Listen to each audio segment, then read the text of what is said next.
नमस्कार सांग मैंने जय जगन्नाथ। आज आसतु जानिबा आम जीवनर किछि पिता सत्य कथा। संपर्क केवल दूरतार परीक्षा करा जाए, समस्ते तो आखि सामने विश्वस्त अटंती। सूर्य उदय एक प्रमाण जे अंधकार जेते गभीर हेले मध्य एहा सर्वदा आलोकर किरण द्वारा लिभा जाई थाए। सुख एवं दुखर आगमन, शीत एवं ग्रीष्मर आगमन एवं जीवा आसवा परी सेथिपाई सेमानकु सहाय करिबा शिखिबा भल। काहेकि पुरुष एवं स्त्री मध्य संपर्क एते जटिल? कारण जड़े पुरुष केवल जड़े महिला शोवा शिखी एवं जाग्रत होगा शिखी ना कि चियाँकि रहा के शिखी ना। जब ये जिनस हो ना देखिए उभय स्वामी स्त्री भितर संपर्क बहुत बढ़िया से रहिबो।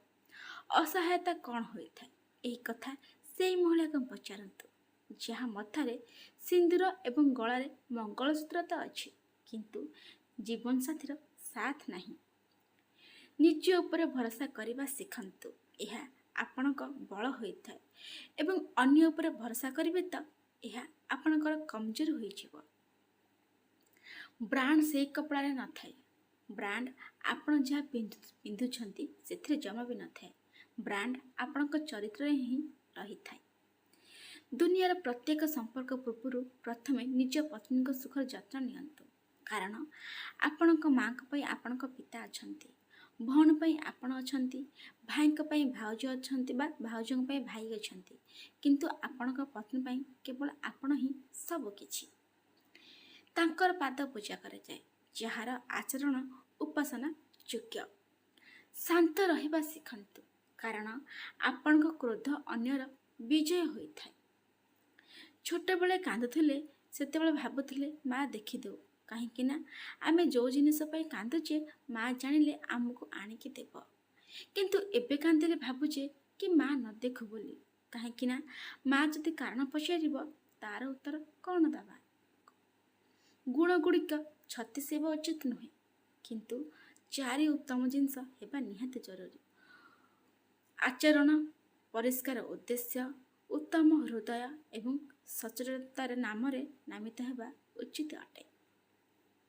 जड़े व्यक्तिर अधा मृत्यु सेतेबेले होइथाय जेतेबेले से तांको निकटतम व्यक्ति द्वारा विश्वासघातकता पाती बा धोखा खाती। जदि केही आपण को क्रोधित करिबारे सफल हुअन्ति ते भाबन्तु जे आपण सेमानक हातरे एक कुकुर अटंती बोली। स्वार्थरे संपर्क तैयारी करिया पई जेते भी चेष्टा करंतु ताहा केबे भी तैयारी हो न थाए एवं प्रेमर होइथवा संपर्क को जेते भांगिया पई चेष्टा करंतु ताहा केबे भी हेले भांगिबो नाही कि भांगी न थाए। जेतेबेले पति एवं पत्नी प्रेम करंती सेतेबेले रूम रो कबाड़ दे दियंती, किंतु जेतेबेले झगड़ा हुअन्ति सेतेबेले कौन पई के जानी समस्त को डाकिकी एकाठी कर दियंती। कौन पई निज भितरे सब जिनस समाधान कौन पई करंती नाही। जेतेबेले बहु आणुछंती सेतेबेले बहु को एडजस्ट हेबा पई समय दियंतु। 20-22 वर्ष झियो ठारू 50 वर्षर बोझिया भली महिला भली आशा केबे भी हेले रखंतु नाही। ताको भी समय दियंतु कि से आपण सहित केमती खाप खुआकी चलिबो, ताको भी साथ दियंतु। जीवन साथी जेते भी गरीब हे किंतु भल हेबा दरकार, जी आपणकर इज्जत करथिबो। काहेकि ना गोटे भल मनुष्य सहित गरीबी काटी होई जीवो, किंतु गोटे खराब मनुष्य सहित जीवन काटी हेबो नाही, बहुत कष्ट होइथाय। विवाहित होइथिबा ननंद निज माँ घर पहुँची गले माँ घर को बर्बाद कर देइथाय एवं एथिरे माँ भी पूरा सामिल। माँ निज झीर पक्षे जाकि घर सबू कथा गुप्तचर होगी कहूए। एभली ननद निज बापा माँ वृद्धावस्था को ही खराब कर दे थांती। आपणक पई पुरुषर आखि नरम हेबा एक नारीर सबुठारु बड़ उपहार अटे। जदि को पुरुष आपण पई कांदुची ताले भाबंतु से आपण केते भल पाउछंती, आपण पई एटा गोटे बहुत बड़ उपहार अटे।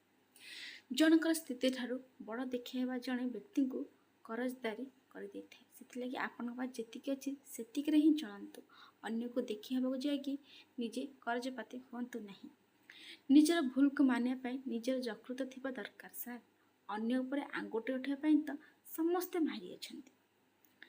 ଯଦି କୌଣସି ଝିଅ ତା ନିଜ ପତି ସହିତ ଖୁସିରେ ଥାଏ ତାହେଲେ ଝିଅର ବାପ ଘର ଲୋକ ବହୁତ ଖୁସି ହୁଅନ୍ତି। କିନ୍ତୁ ଯଦି ଗୋଟେ ପୁଅ ତା ନିଜ ପତ୍ନୀ ସହିତ ଖୁସିରେ ଥାଏ ତାହେଲେ ଝିଅର ଶାଶୁଘର ଲୋକଙ୍କର ବହୁତ ସମସ୍ୟା ହୋଇଥାଏ। ତାଙ୍କ ଦେହରେ ନିଆଁ ଲାଗିଯାଏ ଏବଂ ସେହି ଲୋକମାନେ ସେ ସୁନ୍ଦର ସମ୍ପର୍କ ଭାଙ୍ଗିବାରେ ଲାଗି ଯାଇଥାନ୍ତି। କ'ଣ ପାଇଁ କେଜାଣି? କିଛି ସ୍ୱାମୀ ସ୍ତ୍ରୀ ପରସ୍ପରକୁ ଆଲିଙ୍ଗନ କରି କାନ୍ଦନ୍ତି, କାରଣ ସେ ଜଣ ଜଣଙ୍କୁ ଭଲରେ ବୁଝିଛନ୍ତି। କାହିଁକିନା ସେ ଶରୀର ଅପେକ୍ଷା ମନ ସହିତ ବହୁତ ଯୋଡ଼ି ହୋଇକି ଅଛନ୍ତି। ଛୁଟି ଦିନ ଆସେ କିନ୍ତୁ ବିଶ୍ରାମ ନାହିଁ କାହିଁକି? ଜଣେ ମହିଳାଙ୍କ ତାଙ୍କ ଅଂଶ ପାଆନ୍ତି ନାହିଁ କାହିଁକି? ଗୋଟେ ମାଆକୁ କେବେ ବି ହେଲେ ଛୁଟି ମିଳି ନଥାଏ। ଏହା ହେଉଛି ନିରାଟ ସତ୍ୟ କଥା। ଆପଣଙ୍କ ଜୀବନକୁ ଭଗବାନଙ୍କ ପାଖରେ ସମର୍ପଣ କରିଦିଅନ୍ତୁ। କାହିଁକି ନା ଆପଣ ଜୀବନ ସାରା ଯେତିକି କରିପାରିବେ ତାଠୁ କାହିଁ କେତେ ଗୁଣା ଆପଣଙ୍କ ପାଇଁ ସେ ଭଗବାନ ହିଁ ଗୋଟେ କ୍ଷଣ ଭିତରେ କରିଦେବେ। ସେଥିପାଇଁ ସଦାସର୍ବଦା ଭଗବାନଙ୍କ ଉପରେ ବିଶ୍ୱାସ ଏବଂ ଭରସା ରଖନ୍ତୁ। କେବେ ବି ନିଜ ରିଲେସନସିପ୍କୁ କୌଣସି ଅନ୍ୟ ରିଲେସନସିପ୍ ସହିତ ତୁଳନା କରନ୍ତୁ ନାହିଁ। କାହିଁକି ନା ସବୁ ମଣିଷର ପ୍ରେମ କରିବାର ଶୈଳୀ କେବେ ବି ସମାନ ହୋଇନଥାଏ। ସେଥିଲାଗି ନିଜ ସମ୍ପର୍କ କେମିତି ଭଲରେ ରଖିବେ ସେ କଥା ଭାବନ୍ତୁ ଆଉ ସେମିତି ହିଁ କରନ୍ତୁ ଯେମିତି ସମ୍ପର୍କ ଆପଣଙ୍କର ଭଲରେ ହିଁ ଚାଲିବ। ଯେଉଁ ସମ୍ପର୍କରେ ଆମର ଗୁରୁତ୍ୱ ହଜିଯାଇଛି ସେହି ସମ୍ପର୍କକୁ ଚୁପଚାପ ଛାଡ଼ିଦେବା ହିଁ ଭଲ ହେବ। ଯେଉଁଠି ଆପଣଙ୍କର କିଛି ଗୁରୁତ୍ୱ ନାହିଁ ସେ ସମ୍ପର୍କରୁ ଦୂରେଇ ଯିବା ହିଁ ବହୁତ ଭଲ ହୋଇଥାଏ। ବିତି ଯାଇଥିବା ଦୁଃଖକୁ ଭୁଲିଯିବା ହିଁ ଠିକ୍ ହୋଇଥାଏ।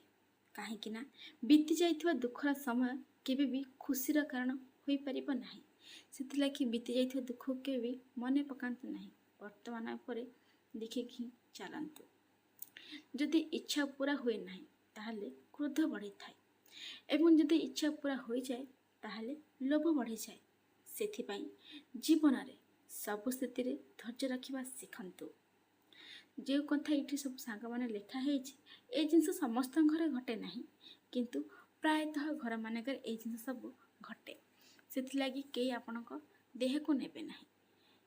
ଏମିତି ନୂଆ ନୂଆ ଭିଡ଼ିଓ ଦେଖିବା ପାଇଁ ଚ୍ୟାନେଲକୁ ସବସ୍କ୍ରାଇବ୍ କରିଦିଅନ୍ତୁ ଏବଂ ଲାଇକ୍ କମେଣ୍ଟ ସେୟାର ବି କରନ୍ତୁ।